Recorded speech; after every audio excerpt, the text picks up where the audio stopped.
So guys, good morning guys. Ganito lang ang paggawa ng nangka jam or jackfruit jam. So, i-pressure cook mo siya ng 15 minutes hanggang lumambot.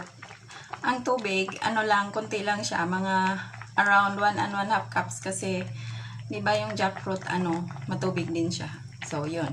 Ang tinubig ko dito 1 and 1/2 cups lang. Ang laman nito ay mga up to approximately 3 kilos na laman ng nangka. Tapos hiniwa ko ng pino. Ayan, oh. Tapos, pressure cook ko siya ng 15 minutes. Ayan, malambot na siya.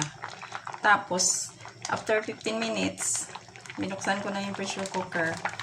Nilagay ko na yung brown sugar. Ayan, kalahating kilo ng brown sugar. Ayan. Kasi, mahilig kami sa brown, hindi kami mahilig sa puti. Kasi yung puti, di ba, may bleach na yun. So, yun.